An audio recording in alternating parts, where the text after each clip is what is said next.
लोकसभा निवडणुकीची रणधुमाळी सुरू झालेली आहे आणि प्रत्येक पक्षांनी जो आहे तो प्रचार सुरू केलेला आहे। सभा पार पडते। आपल्या सोबत अधिक बोलण्यासाठी आमदार बच्चू कडू आहेत।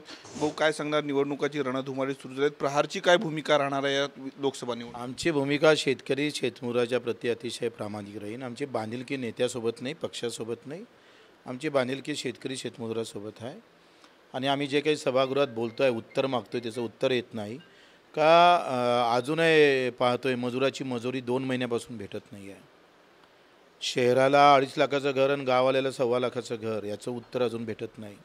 फिनले मिल बंद आहे, तुमचं शकुंतलाचं काम झालेलं नाही, कापसाचे भाव पडले, सोयाबीनचे भाव पडले, पाळल्या गेले, एकही खासदार बोलला नाही।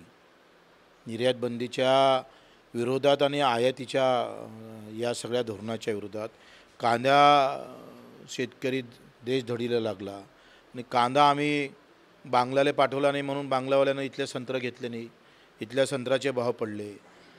तिकडे गडचिरोली आणि त्या भागात वाघाच्या शिकारामध्ये किमान 18 शेतकरी बळी पडलेले आहे। म्हणजे पेरलं तर जनावरं खातं, उरलेल्याला भाव भेटत नाही। या अवस्थेमध्ये आमचा खासदार काय बोलला हे सगळं पाहू ना, आणि मग आम्ही भूमिका घेऊ।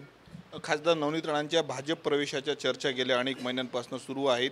2 दिवसांपूर्वी आमदार रवी राणांच्या युवा स्वाभिमान पक्षाचा मेळावा झाला आणि या मेळाव्यात ठराव झाला की खासदार नवनीत राणा जिथे जातील तिथे युवा स्वाभिमान त्यांना पाठिंबा देतील। काही दिवसांपूर्वी तुम्ही असं म्हटलं होतं की युवा स्वाभिमान पक्ष भाजपमध्ये विलीन होईल, स्वाभिमान जपला पाहिजे, परंतु रवी राणांनी भूमिका स्पष्ट केलेली आहे की युवा स्वाभिमान पक्ष कायम राहील, रवी राणा युवा स्वाभिमानवरच निवडणूक लढवेल, परंतु खासदार नवनीत राणांना पाठिंबा देईल। कसं पाहता या भूमिका?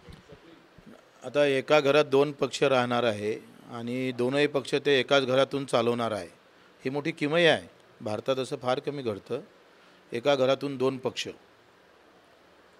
म्हणजे हे तर खरं तर याला म्हणते ताकद, का भाजप पण चालवणार आणि स्वाभिमान पक्ष पण चालवणार, म्हणजे कमालच याला मानावं लागेल।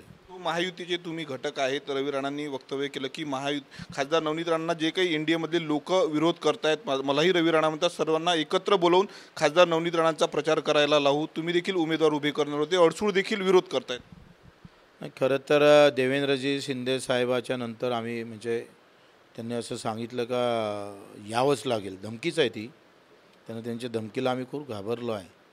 आता काय करावं, कसं करावं लागेल, मोठा संभ्रम निर्माण झालेला आहे आमच्यामध्ये। कारण देवेंद्रजींना भेटून आल्याबरोबर ते काही ना काही वक्तव्य असे करत राहतात, तर त्यांच्यामुळं मोठं पाठबळ आहे।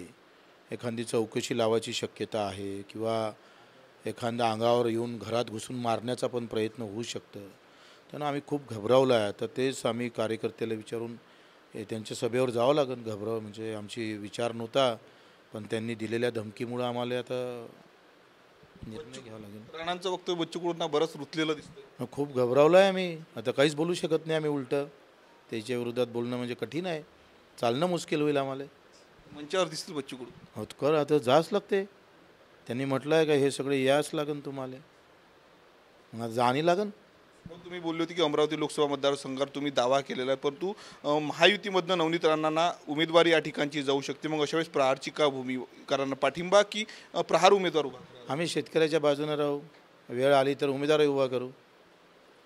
माहिती अशी मिळते की ठाकरे गटाचे दिनेश भूप आहेत आणि बाकी नवनीत राणांना विरोध करणारे काही लोक, काही राजकीय नेते, तुम्ही आहेत, एक वेगळी तिसरी आघाडी अमरावती जिल्ह्यामध्ये उभी करून एक उमेदवार देण्याची तयारी असते।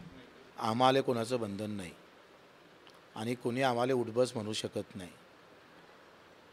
हां, प्रेमानं ठीक आहे, रंगबाजी से तो हम किसी से डरते नहीं है।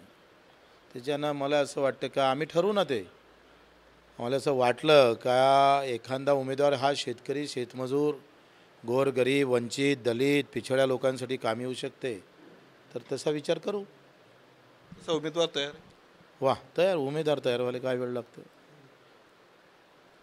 तर होते आमदार बच्चू कडू, आम्हाला कोणी उठू शकत नाही आणि बसू शकत नाही असं देखील आमदार बच्चू कडूंनी म्हटलेलं आहे। वेळ पडल्यास अमरावती लोकसभा मतदारसंघामधून उमेदवार देण्याची देखील तयारी बच्चू कडूंनी दर्शवली आहे। कॅमेरामन अनिकेत दहातोंडेसह मी स्वप्नील उमाप, TV9 मराठी, अमरावती।